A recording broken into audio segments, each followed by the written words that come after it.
You step out of a hot shower, steam still curling off your skin. The bathroom is warm, your body is warm. Nothing about this moment is cold. And yet before you've even finished drying off, you reach for a towel, then clothes, covering yourself completely without a single conscious decision behind it. Warmth had nothing to do with that reflex. You weren't cold for even a second. So why did you still feel the need to cover up?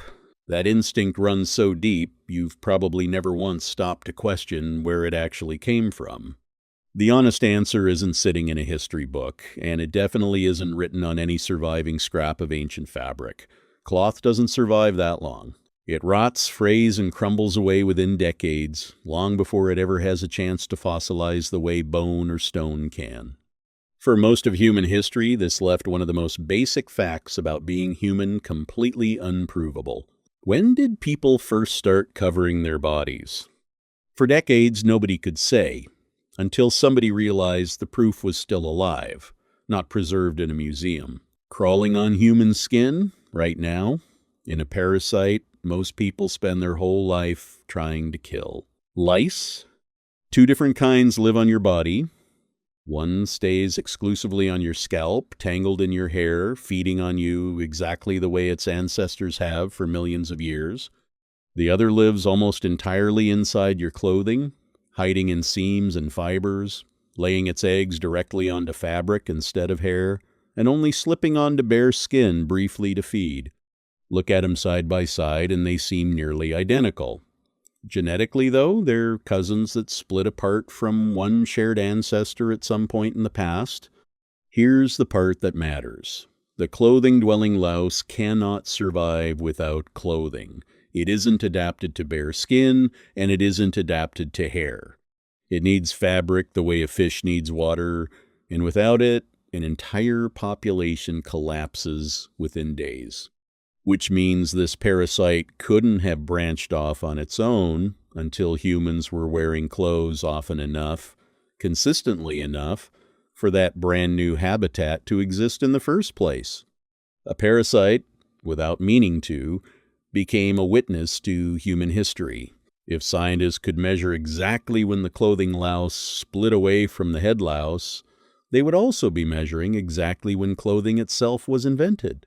This idea started, almost accidentally, with a geneticist named Mark Stoneking working at the Max Planck Institute for Evolutionary Anthropology in Germany. His own son came home from school one day with a note about a lice outbreak in his classroom.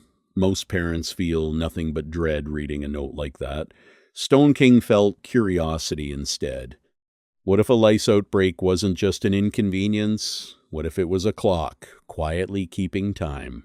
In 2003, Stoneking joined researchers Ralph Kittler and Manfred Kayser to test that idea directly. The team gathered lice DNA from people across the globe, then compared it against lice taken from chimpanzees, giving them an outside reference point. Using a technique called a molecular clock, they measured how far the DNA of head lice and body lice had drifted apart from each other. A molecular clock works a lot like counting growth rings inside a tree trunk.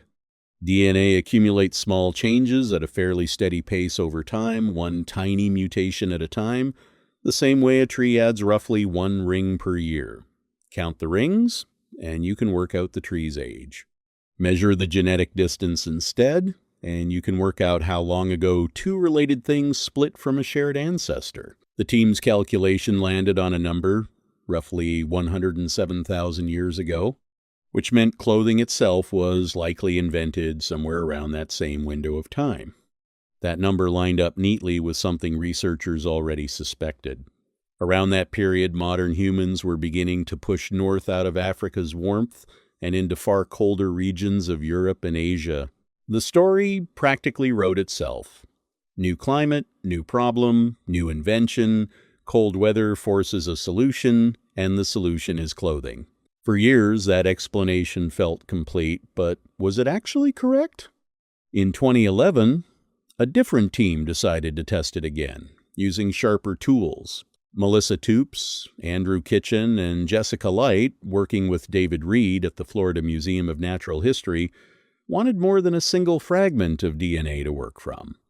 Rather than relying only on mitochondrial DNA, passed down exclusively through mothers, they analyzed several genes inherited from both parents at once, giving their estimate a much larger, more reliable foundation. Their results moved the timeline. Instead of confirming a split around 107,000 years ago, the data pointed toward a new best estimate of roughly 170,000 years ago. As with any estimate built from ancient DNA, a real margin of uncertainty came attached. But the center of that range landed somewhere earlier than anyone had confidently claimed before. Two independent teams, using two different methods, had landed in the same general neighborhood of time. And that number, 170,000 years, created a problem nobody had anticipated. Because 170,000 years ago, modern humans weren't migrating into cold climates yet. They were still in Africa, still surrounded by heat. The push north into freezing latitudes wouldn't begin for tens of thousands of years more, which means clothing wasn't invented to survive the cold. Not at first. Humans had already started covering their bodies long before temperature gave them any reason to. So what was the actual reason? Nobody has one single agreed-upon answer, and that's the part researchers are still debating today. Some point to an earlier turning point in human evolution, the loss of thick body hair, which left bare skin newly exposed to biting insects, disease, and intense sun in a way it never had to face before. Others suspect clothing carried social meaning almost immediately, working as a marker of identity, status, or belonging within a group, long before a single degree of cold ever needed blocking out. Clothing may have solved one quiet problem first, for reasons that had nothing to do with weather, and only much later been repurposed to solve an entirely different one. Scientists have a name for exactly this kind of accident. When something evolves for one purpose and later gets pressed into service for a completely different one, they call it exaptation. The panda's so-called thumb is a classic example. Not a true thumb at all, but a wrist bone repurposed for gripping bamboo. Clothing may have followed the same quiet pattern. Invented for one small reason, repurposed later for something far bigger. The lice can prove the timing, they can't fully settle the motive. Either way, something remarkable happened. A newly hairless species, standing in the African heat with no glacier anywhere nearby, decided to cover its own skin regardless. Not because the weather demanded it, because something else did. That single decision quietly rewrote the future of the entire species. By the time humans finally pushed into colder regions of the world tens of thousands of years later, they weren't improvising a survival plan in the moment. They arrived already carrying a technology their bodies alone could never have provided. Clothing didn't just help humans survive the cold. Clothing is the reason humans could reach the cold in the first place. You still carry this exact pattern today, even if you've never noticed it before. Think about the last time you covered yourself for a reason that had nothing to do with temperature. Wrapping a towel around yourself the instant someone unexpectedly knocks on the bathroom door, even though the room is warm and you were perfectly comfortable seconds earlier. Reaching for a robe around the house in the middle of summer out of pure habit, not necessity. Picking an outfit based on how it makes you feel walking into a room, not on what the thermostat says. Why does covering up still feel necessary, if it was only ever about staying warm? That reflex was never really about your skin meeting the air. No other primate on the planet does this. It's a signal passed down from a species that started covering itself long before covering itself had anything to do with survival. The habit came first. The explanation, cold, modesty, whatever story you tell yourself, came later.